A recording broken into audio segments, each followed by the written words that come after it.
Tutup mata Anda sejenak dan bayangkan Anda sedang duduk di kokpit pesawat.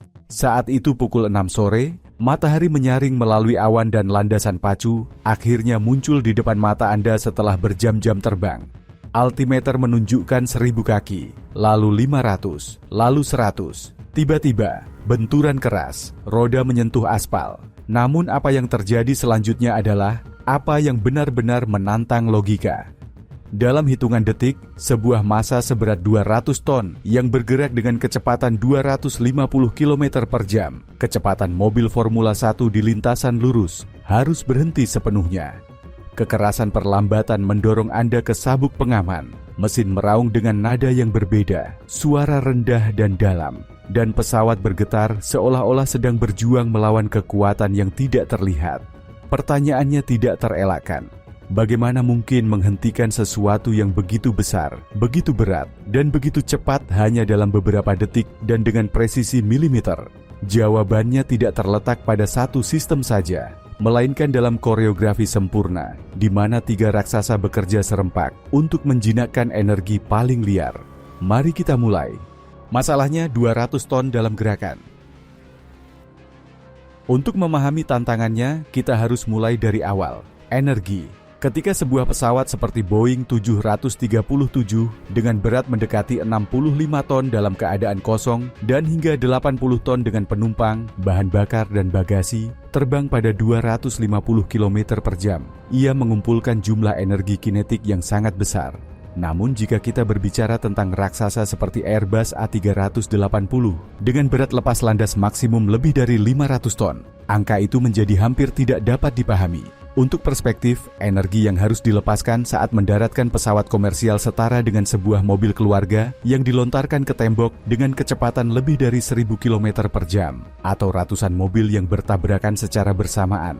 Energi itu tidak hilang begitu saja karena keajaiban. Ia harus diubah menjadi sesuatu yang lain, biasanya panas, dan dilakukan dengan cara yang terkendali, sehingga penumpang bahkan tidak menyadari keajaiban teknis yang terjadi di bawah kaki mereka. Untuk mencapainya, para insinyur telah merancang 3 sistem independen, namun tersinkronisasi dengan sempurna.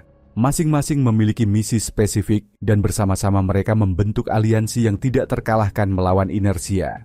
Di satu sisi ada spoiler atau rem udara, permukaan yang terangkat di atas sayap seolah-olah pesawat ingin berpura-pura mati. Di sisi lain, pembalik daya dorong yang mengubah mesin menjadi raksasa yang mendorong ke belakang.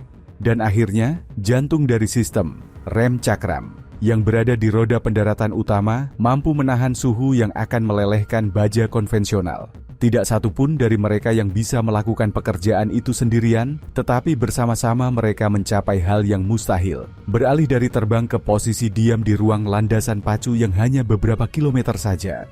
Yang pertama bertindak, spoiler menghancurkan gaya angkat.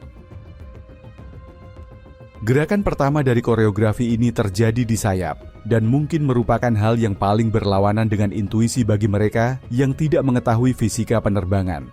Pada saat roda menyentuh landasan pacu, permukaan logam yang terletak di bagian atas sayap terangkat secara tiba-tiba. Mereka adalah spoiler, juga disebut rem udara. Bagi mata yang tidak berpengalaman, mereka tampak seperti sekadar lempengan yang menawarkan hambatan udara, seolah-olah pesawat ingin mengerem dengan angin. Namun itu bukan fungsi utamanya, apalagi yang paling penting. Tugas sebenarnya dari spoiler adalah menghancurkan gaya angkat. Selama seluruh penerbangan, sayap telah menghasilkan gaya ke atas yang menjaga pesawat tetap di udara. Gaya itu adalah gaya angkat, dan itu luar biasa saat Anda ingin terbang, tetapi merupakan musuh saat Anda ingin mendarat. Jika sayap terus menghasilkan gaya angkat setelah kontak dengan landasan pacu, pesawat akan cenderung melayang, memantul, atau ingin lepas landas lagi. Ini seperti mencoba mengerem mobil dengan rem tangan, sementara seseorang mengangkat roda dari tanah dengan dongkrak. Rem tidak memiliki apapun untuk dicengkeram. Saat terangkat, spoiler memutus aliran udara di atas sayap, menghentikan hisapan yang menghasilkan gaya angkat. Sayap tiba-tiba berhenti menjadi sayap dan menjadi permukaan datar yang mati. Seluruh berat pesawat, 200 ton itu, seketika berpindah ke roda. Seolah-olah pesawat menempel pada aspal karena beratnya sendiri, siap agar rem melakukan tugasnya. Tanpa spoiler, betapapun kuatnya rem, pesawat akan tergelincir di atas landasan tanpa kemampuan untuk berhenti. Mereka adalah rantai pertama yang mempersiapkan jalan untuk segala hal lainnya. Raksasa yang mendorong ke belakang, pembalik daya dorong. Hanya 1 detik setelah spoiler melakukan tugasnya, penumpang mendengar raungan yang berbeda, lebih dalam dan lebih berat daripada suara mesin saat terbang. Itu adalah suara pembalik daya dorong yang mulai beraksi. Jika Anda melihat keluar jendela pada saat itu, Anda bisa melihat struktur logam yang terbuka di bagian belakang rumah mesin, seolah-olah mesin itu terbelah menjadi 2 bagian. Prinsipnya sederhana dalam konsep, namun kompleks dalam pelaksanaan. Mesin pesawat modern, turbofan bypass tinggi, bekerja dengan menghisap udara dalam jumlah besar dari depan dan mengeluarkannya dari belakang dengan kecepatan tinggi. Semburan udara ke belakang, inilah yang menghasilkan daya dorong yang mendorong pesawat ke depan. Pembalik daya dorong, melalui pintu-pintu yang terbuka, mengalihkan semburan udara tersebut ke depan dan ke samping. Alih-alih mendorong pesawat ke depan, udara sekarang mendorongnya ke belakang. Ini seperti mesin yang berbalik arah, tetapi tanpa berpindah dari tempatnya. Penting untuk dipahami bahwa pada mesin modern, tidak semua udara dibalik. Inti panas, bagian tengah mesin tempat bahan bakar dibakar, tetap mengeluarkan gas ke belakang. Yang dibalik adalah udara dari kipas, baling-baling raksasa dan berisik yang Anda lihat di bagian depan mesin dan yang menggerakkan sebagian besar udara. Desain ini mencegah gas panas, dan kemungkinan sisa pembakaran diarahkan kembali ke badan pesawat atau ke landasan pacu, yang dapat menyebabkan kerusakan atau penghisapan kembali yang berbahaya. Efektivitas pembalik daya dorong sangat luar biasa. Bergantung pada pesawat dan jenis mesinnya, mereka dapat memberikan hingga 50% dari total gaya pengereman selama pendaratan, dan mereka melakukannya tanpa mengauskan bagian apapun karena gesekan, hanya menggunakan kekuatan udara. Ini adalah sumber daya yang sangat berharga, terutama pada landasan pacu yang pendek atau basah, di mana rem konvensional mungkin tidak cukup. Raungan yang Anda dengar bukanlah mesin yang mengeluh. Itu adalah raksasa yang mendorong ke belakang dengan segala kekuatannya untuk membantu Anda berhenti. Jantung sistem rem cakram karbon. Namun jika spoiler mempersiapkan jalan dan pembalik daya dorong mendorong ke belakang, remlah yang melakukan pekerjaan kotor dan berat. Dan di sini teknologi telah melakukan lompatan jauh dibandingkan dengan apa yang kita lihat pada mobil. Rem pesawat komersial bukan dari baja. Mereka dari karbon, bahan asal keramik yang memiliki sifat hampir ajaib untuk aplikasi ini. Rem pesawat yang khas adalah kumpulan dari beberapa cakram yang ditumpuk, seperti sandwich bertingkat. Setengah dari cakram tersebut, rotor, berputar bersama dengan roda. Setengah lainnya, stator, tetap diam pada porosnya. Ketika pilot menginjak pedal rem, sistem hidrolik bertekanan tinggi mendorong semua cakram ini satu sama lain, menekannya dengan kekuatan yang sangat besar. Gesekan yang dihasilkan inilah yang mengubah energi kinetik pesawat menjadi panas, dan benar-benar berubah menjadi panas. Selama pendaratan normal, cakram karbon dapat mencapai suhu 500 hingga 800 derajat Celcius. Pada pendaratan darurat atau dengan beban berat, suhunya bisa melebihi 1000 derajat. Sebagai gambaran, baja konvensional pada suhu tersebut akan berubah bentuk, kehilangan sifat-sifatnya, dan berhenti mengerem. Sebaliknya, karbon menjadi lebih efisien saat memanas, dalam batas tertentu. Itulah sebabnya, jika Anda pernah melihat pesawat mendarat dan melihat rodanya, Anda mungkin melihat cakram yang membara, bersinar seperti lava. Gambar itu, yang mungkin tampak seperti kegagalan mekanis, sebenarnya adalah bukti bahwa rem sedang melakukan tugasnya, menyerap dan membuang energi yang sangat besar itu. Namun panas juga merupakan musuh terbesar. Jika rem terlalu panas, mereka dapat merusak bantalan roda, ban, dan bahkan roda pendaratan itu sendiri. Oleh karena itu, pesawat membawa sensor suhu pada rem, dan pilot menerima informasi tentang status termal setelah setiap pendaratan. Dalam beberapa kasus, jika suhu terlalu tinggi, mereka harus menunggu sebelum lepas landas kembali, atau bahkan meminta bantuan darat untuk mendinginkan rem dengan udara bertekanan. Selain itu, seluruh sistem ini dikendalikan oleh sistem anti-blokade, mirip dengan ABS pada mobil, tetapi jauh lebih canggih. Ketika sebuah pesawat mendarat dan menginjak rem, roda bisa cenderung terkunci, terutama di landasan pacu yang basah. Jika sebuah roda terkunci, ban berhenti berputar dan mulai meluncur di atas aspal. Dalam sepersekian detik, gesekan dapat membakar karet dan meledakkan ban. membuat pesawat dalam masalah serius. Sistem anti-blokade mendeteksi kapan sebuah roda akan terkunci dan melepaskan tekanan pengereman pada roda spesifik tersebut 100 kali per detik, memungkinkannya untuk terus berputar dan mempertahankan kontrol. Ini adalah tarian tekanan dan pelepasan mikroskopis yang terjadi tanpa disadari oleh pilot maupun penumpang, tetapi sangat penting untuk keselamatan. Pada akhir pendaratan, ketika pesawat sudah meluncur perlahan menuju terminal, rem sedang membara, pembalik daya dorong telah tertutup, dan spoiler telah kembali ke tempatnya. Energi dari 200 ton yang diluncurkan pada 250 km per jam telah dijinakkan, diubah menjadi panas, dan dibuang ke udara. Dan semuanya terjadi dalam waktu kurang dari 1 menit, dengan presisi dan keandalan yang hanya bisa ditawarkan oleh teknik kedirgantaraan. Namun ini baru bagian pertama dari cerita. Sistem pengereman memiliki lebih banyak rahasia, lebih banyak lapisan keamanan, dan lebih banyak teknologi yang menunggu untuk diungkapkan. Mari kita lihat. Otak yang mengoordinasi komputer pengereman otomatis. Sejauh ini kita telah melihat 3 aktor besar dalam koreografi ini. Spoiler yang mematikan gaya angkat, pembalik daya dorong yang mendorong ke belakang, dan rem karbon yang menyerap panas neraka. Namun jika masing-masing bertindak sendiri-sendiri, tanpa seorang konduktor orkestra, hasilnya akan kacau. Untungnya, pesawat modern memiliki otak yang mengoordinasi seluruh proses dengan presisi milimeter, sistem pengereman otomatis atau auto brake. Sebelum mendarat, selama menit-menit terakhir pendekatan, pilot memilih pada sebuah tombol kecil di kokpit tingkat perlambatan yang mereka inginkan untuk pendaratan. Pilihannya biasanya ada 3, rendah, sedang, dan tinggi. Meskipun beberapa pesawat memiliki mode maksimum untuk keadaan darurat atau landasan pacu yang sangat pendek, pilihan ini tidak sembarangan. Itu tergantung pada panjang landasan pacu, kondisi meteorologi, dan berat pesawat. Jika landasan pacu panjang dan kering, pilot dapat memilih perlambatan rendah untuk pendaratan yang lebih halus dan nyaman. Jika landasan pacu pendek atau basah, ia akan memilih perlambatan tinggi untuk berhenti sesegera mungkin. Setelah roda menyentuh landasan pacu dan sensor mengonfirmasi bahwa pesawat sudah mantap di darat, auto brake mulai beraksi. Komputer terus memantau kecepatan pesawat dan menerapkan tekanan pengereman yang diperlukan untuk mempertahankan tingkat perlambatan yang dipilih, terlepas dari berat atau kondisi landasan pacu. Jika rem dingin dan merespons dengan baik, tekanannya akan moderat.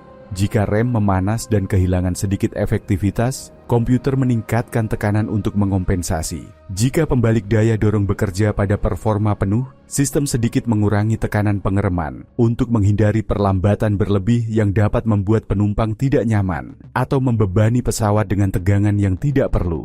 Auto brake juga terintegrasi dengan spoiler. Jika karena alasan tertentu spoiler tidak terbuka sepenuhnya, komputer mendeteksinya dan menyesuaikan tekanan pengereman untuk mengompensasi kurangnya berat pada roda. Ini adalah sistem redundan yang sangat cerdas, dirancang agar, bahkan dalam kondisi terburuk pun, perlambatan tetap konstan, dapat diprediksi, dan aman.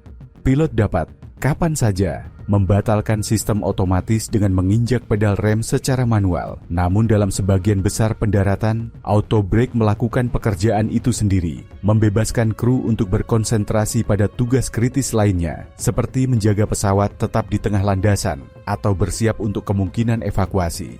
Batas tak terlihat, mengapa ban tidak meledak? Sementara rem karbon bekerja pada suhu neraka, ada komponen lain yang mengalami stres yang sama beratnya. Ban. 4, 6, 8, atau bahkan 16 roda, tergantung pada pesawatnya, yang pada saat pendaratan berubah dari berputar bebas di udara menjadi menahan. Dalam sepersekian detik, beban puluhan ton dan kecepatan rotasi yang berubah dari 0 menjadi lebih dari 1000 putaran per menit dalam sekejap. Pertanyaannya wajib diajukan, bagaimana mungkin mereka tidak meledak seperti popcorn? Jawaban pertama terletak pada gas yang mengisinya. Ban pesawat tidak diisi dengan udara bertekanan, seperti ban mobil, melainkan dengan nitrogen murni. Udara normal mengandung oksigen, dan oksigen pada suhu dan tekanan tinggi sangat reaktif. Dalam ban yang suhunya bisa mencapai hampir 100 derajat Celcius, hanya karena gesekan dengan landasan, dan yang juga menerima radiasi panas dari rem yang membara, oksigen dapat memicu pembakaran internal atau degradasi karet yang dipercepat. Nitrogen, sebagai gas inert, menghilangkan risiko tersebut. Selain itu, nitrogen lebih stabil terhadap perubahan suhu, yang berarti tekanan di dalam ban jauh lebih sedikit bervariasi dibandingkan dengan udara, sesuatu yang krusial untuk mempertahankan performa dalam kondisi ekstrim. Rahasia kedua terletak pada konstruksinya. Ban pesawat bukan sekadar potongan karet biasa. Itu adalah struktur teknik dengan lapisan baja, nilon dan kevlar yang dirancang untuk menahan beban yang akan membuat ban mobil manapun meledak ke dalam. Mereka disertifikasi untuk menahan kecepatan hingga 400 km per jam sebelum pecah dan dapat menahan beban hingga 38 ton per roda pada pesawat terbesar. Tapak bannya sangat tipis, hanya beberapa milimeter, karena mereka tidak perlu bertahan ribuan kilometer seperti ban mobil. Mereka perlu mencengkeram landasan dengan kuat selama beberapa detik, berulang kali, lalu diganti. Sebuah pesawat komersial dapat berganti beberapa set ban dalam setahun, dan masing-masing telah dirancang untuk dikorbankan demi misinya, menawarkan daya cengkeram maksimum pada saat kritis, meskipun itu berarti cepat aus. Ketika Anda melihat asap putih kecil yang terkadang keluar dari roda saat menyentuh landasan, itu bukan ban pecah, itu adalah tapak ban yang melakukan tugasnya, meninggalkan sedikit bagian dari dirinya di aspal agar Anda bisa sampai dengan selamat di terminal. Landasan pacu juga mengerem faktor permukaan. Sejauh ini kita telah berbicara tentang apa yang dilakukan pesawat untuk berhenti. Namun ada faktor eksternal yang sama pentingnya, landasan pacu itu sendiri. Aspal atau beton tempat pesawat meluncur bukan merupakan permukaan yang mulus dan berkelanjutan. Jika Anda memperhatikan landasan pacu dengan seksama, Anda akan melihat bahwa landasan itu dipenuhi oleh ribuan alur melintang kecil, seperti piringan hitam raksasa. Pembuatan alur ini bukan hiasan, fungsinya adalah untuk menyelamatkan nyawa. Ketika hujan turun, air menumpuk di atas landasan pacu. Jika permukaannya mulus, ban saat berputar dengan kecepatan tinggi, secara harfiah bisa melayang di atas lapisan tipis air, kehilangan semua kontak dengan aspal. Ini adalah fenomena hydroplaning atau aquaplaning, hal yang sama yang menyebabkan mobil kehilangan kendali di jalan yang basah. Alur-alur tersebut bertindak sebagai saluran drainase, menyediakan jalan keluar bagi air dan memungkinkan ban untuk mempertahankan kontak kering dengan landasan pacu. Tanpa alur itu, pendaratan saat hujan akan menjadi permainan roulette Rusia. Namun desain landasan pacu saja tidak cukup. Kapasitas pengeremannya harus terus diukur. Untuk itu ada kereta pengereman, kendaraan khusus yang menyusuri landasan pacu untuk mengukur koefisien gesek di titik-titik yang berbeda. Data ini dikirim ke pengontrol, lalu lintas udara dan melalui mereka ke pilot yang akan mendarat. Jika laporan menunjukkan bahwa landasan licin, pilot menyesuaikan perhitungan mereka, meningkatkan perlambatan yang dipilih pada auto brake, dan bersiap untuk jarak pengereman yang lebih panjang. Perbedaan antara landasan pacu kering dan landasan pacu basah bisa mencapai ratusan meter dalam jarak yang diperlukan untuk berhenti, dan perbedaan itu, jika salah dihitung, bisa menjadi pemisah antara pendaratan yang aman dan keluar dari landasan pacu. Akhir lintasan, asap bau dan keamanan. Bagi penumpang, pendaratan adalah pengalaman sensorik yang intens. Suara pembalik daya dorong, raungan dalam yang seolah-olah mesin akan terlepas, getaran badan pesawat saat spoiler terangkat, dan rem menggigit cakram. Dan terkadang, bau yang khas, sedikit tajam, seperti terbakar, yang menyelinap melalui lubang ventilasi. Beberapa pelancong merasa cemas, mengira ada sesuatu yang terbakar. Kenyataannya jauh lebih biasa dan menenangkan. Bau itu hanyalah bau rem yang sedang bekerja. Ketika cakram karbon mencapai suhu 600 atau 800 derajat, partikel mikroskopis yang terlepas dari gesekan menghasilkan aroma yang tidak salah lagi itu. Itu adalah bau yang sama, tetapi dalam skala yang jauh lebih besar, yang dapat Anda rasakan ketika mobil mengerem sangat keras di turunan yang panjang. Dan asap yang terkadang Anda lihat keluar dari roda bukanlah asap kebakaran, melainkan debu karbon dan uap air, bukti visual bahwa rem sedang melakukan tugasnya, mengubah energi gerak menjadi panas. Ketika pesawat sampai di terminal dan penumpang turun, proses lain yang tidak terlihat namun penting dimulai. Mekanik darat mendekati roda pendaratan dengan senter dan termometer inframerah. Mereka mengukur suhu setiap rem. Jika ada yang berada di luar batas, mereka menandainya agar mendingin sebelum penerbangan berikutnya, atau, dalam kasus ekstrem, untuk diganti. Mereka memeriksa ban untuk mencari sayatan, keausan yang tidak merata, atau tanda tatu kepanasan. Setiap detail dicatat dalam buku perawatan pesawat. Karena dalam penerbangan, keselamatan tidak berakhir saat pesawat berhenti. Itu berlanjut sampai penumpang terakhir turun dan mekanik terakhir menandatangani bahwa semuanya beres untuk penerbangan berikutnya. Pertanyaan sejuta, berapa panjang landasan pacu minimum? Sampai kita pada pertanyaan yang ditanyakan banyak pelancong saat mereka mendarat di bandara yang terkenal dengan landasan pacunya yang pendek, seperti London City atau LaGuardia di New York. Seberapa panjang landasan pacu yang sebenarnya dibutuhkan pesawat untuk berhenti? Jawabannya bukan angka tetap. Itu adalah persamaan kompleks yang dihitung oleh pilot dan petugas operasional penerbangan sebelum setiap lepas landas dan setiap pendaratan. Panjang landasan yang dibutuhkan tergantung pada beberapa faktor. Yang pertama adalah berat pesawat. Semakin berat, semakin banyak energi kinetik yang harus dilepaskan, dan semakin jauh jarak untuk mengerem. Yang kedua adalah ketinggian bandara. Pada ketinggian yang lebih tinggi, udara kurang padat, mesin menghasilkan daya dorong balik yang lebih sedikit, dan rem sedikit kurang efisien. Yang ketiga adalah suhu. Panas memengaruhi performa mesin dan kapasitas pengereman. Dan yang keempat, yang paling bervariasi adalah kondisi landasan pacu. Basah, bersalju, atau beres, setiap kondisi memiliki koefisien gesek yang berbeda yang memperpanjang jarak pengereman.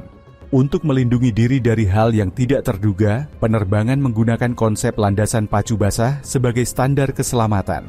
Bahkan jika hari cerah, perhitungan panjang landasan pacu dilakukan seolah-olah landasan itu basah, dengan margin tambahan. Dan untuk bandara dengan landasan pacu yang sangat pendek, pesawat harus disertifikasi untuk beroperasi di sana.